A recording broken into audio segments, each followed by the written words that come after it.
Welcome back, Brett. How is it going? How has the last 2, 3 weeks been for you? We kind of saw the glimpse into World Number Three's draft. I'm sure that's up for changes as well. So how's everything coming along?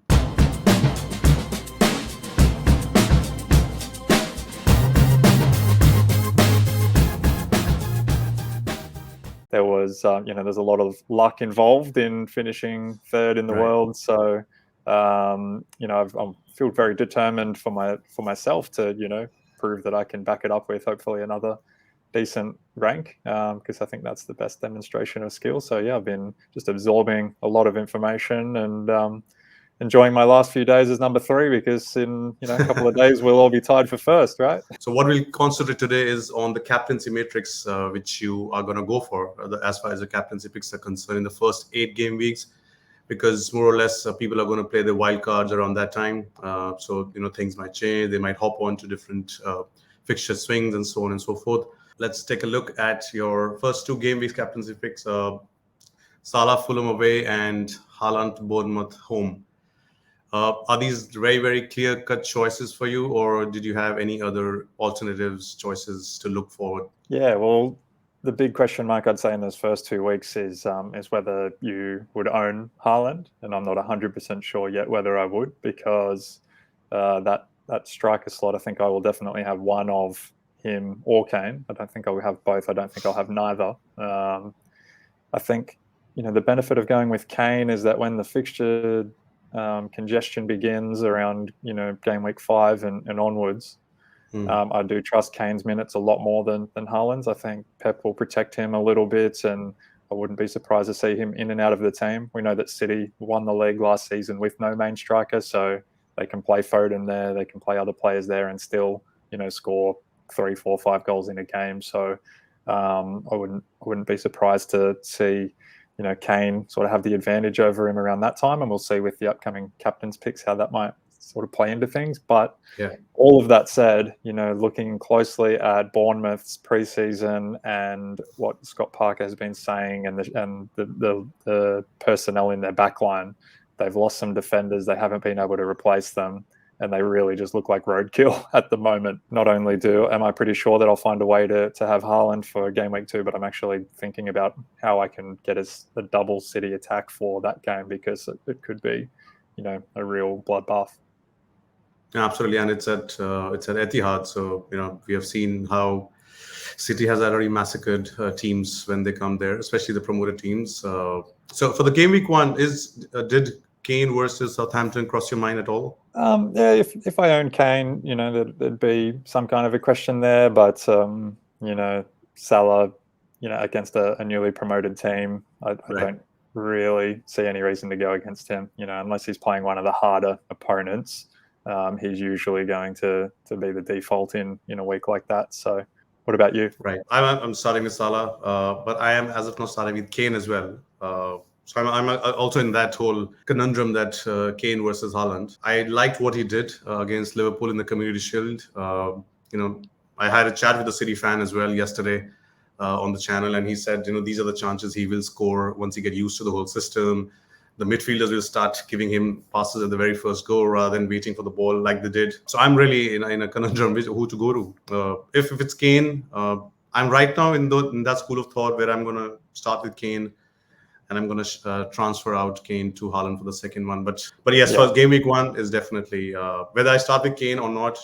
Game week 1 is Salah for sure. Just another point around that game week 2. I did a little thread on Twitter last night talking about what are the reasons to think about this season being different from others, and I really think that extended preseason that all the top teams have had with all of their key players in there from day one, as opposed to the last few seasons where, due to COVID or the major tournaments there, you've got players coming back in drips and drabs and people at different levels of fitness.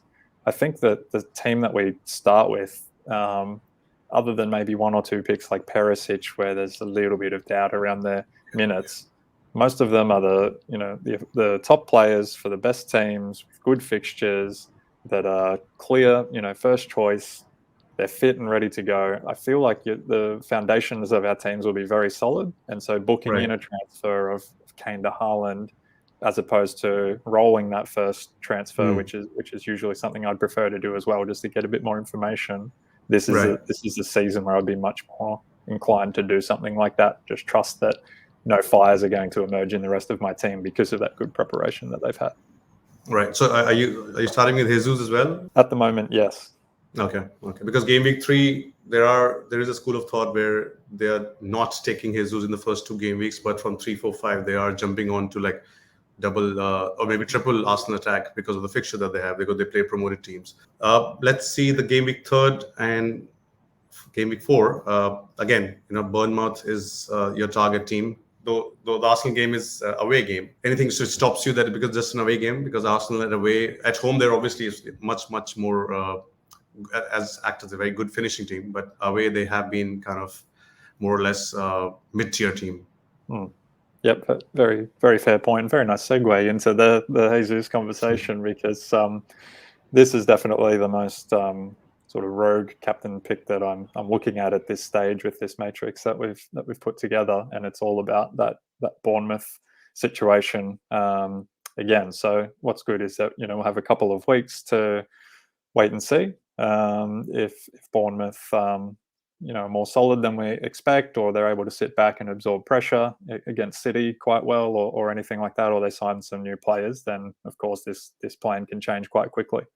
But at this stage, even though FPL review and other models would probably see Kane and Salah as probably pretty clear of the Arsenal striker, I'm just putting it there as a placeholder in my mind as something that I'll strongly consider if Bournemouth do look like they're just not able to cope. And as long as Arsenal start the season well, also, which I trust that they will. They just look so ready and prepared. Yeah, They're absolutely. so fluent in preseason. I know you can't read everything into preseason. I wouldn't just pick a player because they scored a couple of goals there, but just as a team, they just look, like they're just so ready to hit the ground running. I can't remember exactly the opponents that all the other top picks have in game week 3, but I don't think there was. Kane plays Wolves at home, Hmm. and obviously it's United versus Liverpool in game week 3. So So it's there you it's go. not that So Salah can't score against them, but yeah, of course. this looks to be the very clear option. Yep. Yeah. So Kane would be nice as well, but that comes back to that conversation. If we've just moved Kane to Haaland for game week Yeah, 2, are we going to then move him back again? Potentially. yeah, But Jesus will be another nice option. And then I think for game week 4, Salah at home to Bournemouth, that's the best player at home against yeah. what we're the opponent that we're targeting. So that speaks for itself. Game week 4 again, a very very interesting match for Kane is that they're playing Nottingham Forest away. Hmm. And I think Haaland is playing Crystal Palace at home. Depending how Nottingham Forest starts, and I heard the chat between Mark and James in Planet FPL. They said that this season they're gonna try to make the home atmosphere absolutely just like what Brentford did last season. So it might be like a no go, but yeah, this is a clear cut option again. Salah versus Bournemouth for me as well. Let's go to game week 5 and 6. Again, targeting the promoted team. This time is City at home to Nottingham Forest, KDB, and not Haaland. What's the thinking there? The thinking behind that is that game week 5 is the first time that we have 2 games a week for the big Midweek, teams, yeah. or This is the for first all the midweek, yeah. teams. So game week up to game week 4, all the big teams just have 1 game a week, and some of the other teams have some cup games, I think, but they can play their second string Yeah. anyway. But here's where we start to get a busy schedule. So City at home to Forest is a fixture that I like in that game week. But whereas I went for Haaland earlier, who could really just dine out at home to Bournemouth, I think once we get to this part of the season, I'd trust De Bruyne's minutes much more than his if we're looking for that City attacker. Mm. Haaland will have Champions League the following week, so whether it's game week 5, game week 6, at some point there, I expect that either he'll have a benching in one of those games, or at least have his minutes trimmed. Whereas KDB, I think, is a lot more secure. And on top of that, I think something that I talked about with Zoff the other night was KDB's role in the team Yeah. tactically. Yeah. Playing as a more of a free role 10 with 2 sitters behind him, getting up alongside Haaland when they press, running into the box when they have the ball. It's much different. It's almost the reverse Kane, where he's moved further forward Right. as his career's gone on, rather than dropping deeper. And yeah, by this time I'll have 4 game weeks worth of information to see whether that's the case and whether he can step up to that level with Salah and so on. But definitely, towards the end of last season, I gambled on him against Salah, and it paid off, which is something Yeah. I probably need to not cling on to too much. But I think, with these types of game weeks, that he would be a City option that I would trust. And then I think Salah plays Newcastle at home, considering what Newcastle will be this year and how they finished last season, and the kind of reinforcements they've had at the back lines. KDB again looks like quite an obvious choice to me. I think there is another game week 5, apart from the midweek argument that you got in. There's another big game, I think, where I think Spurs is playing Arsenal, or Spurs is playing some other London club as well. So yeah, so not many options, but apart from a City asset, if somebody who wants to kind of continue with Haaland should think twice about the minutes that he's going to play. Though he did play 90 minutes, which should be like a good news for City fans and obviously this Haaland owners as well. But yeah, KDB is not a bad shot at all. Game week 6 versus Fulham. You've gone for Kane. The other games are Merseyside derby. Obviously, it has been low scoring. At times, it can be high scoring as well, but you can't really take a call on that. And Nottingham Forest is playing Bournemouth, so the 2 promoted sides are playing against each other. The only one left is Fulham, and you've gone for Kane, which is I think very wise. Yeah, although I wouldn't be that surprised to see Fulham finish above Everton this season. There's talk of possibly. DCL being injured. They've made a couple of solid signings from Burnley, but Burnley went down with those players, so Correct.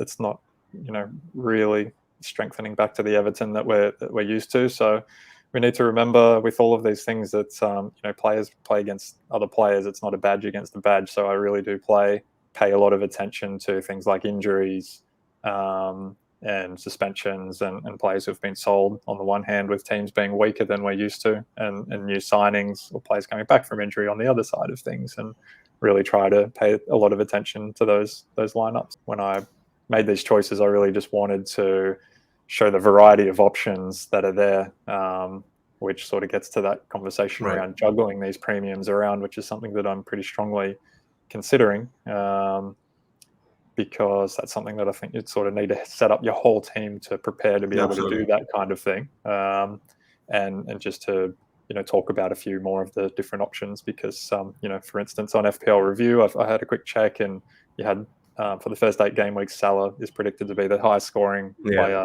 5 times, and Kane the other 3. So there's not a huge amount of variety there, but this is probably a bit more interesting to talk about. Yeah, absolutely. After game week 6, the Champions League games start, and usually it starts after game week 4. But obviously, because we're starting a week earlier, so it's after game week 6.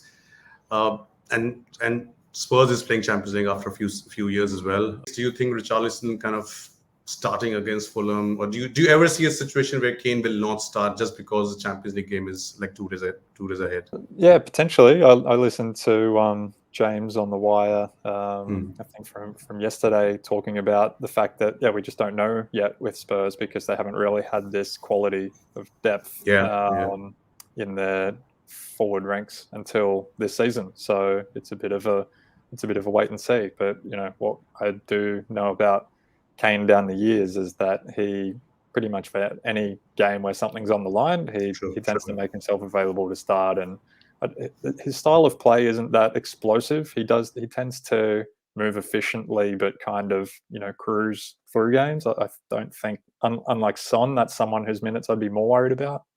That's why he's not popping up as an option for me in any of these. I'd be more worried about Richarlison eating into his minutes. And a lot of goals are scored at the end of games, and particularly the type of goals that Son scores when things are wide open.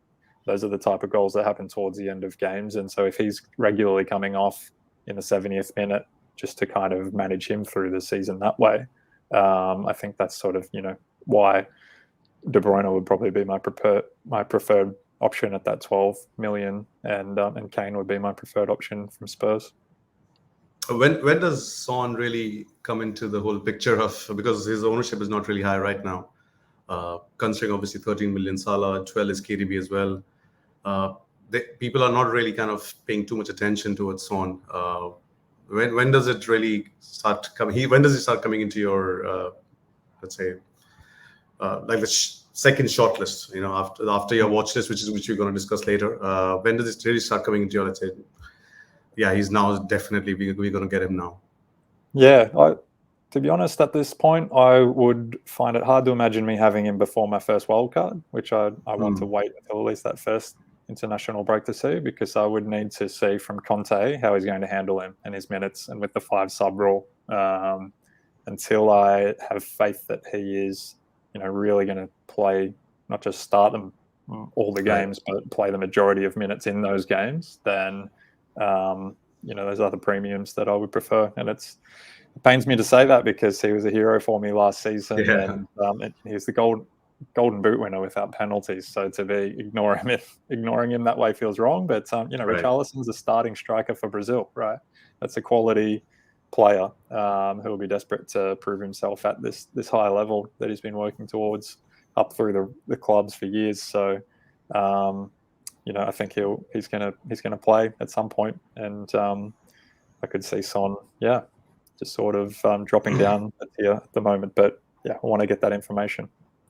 Absolutely, fair enough. Let's go to the 7th and 8th game week. Now, this is an interesting one. Game week 7, Liverpool plays Wolves at home, and game week 8, City plays Wolves away.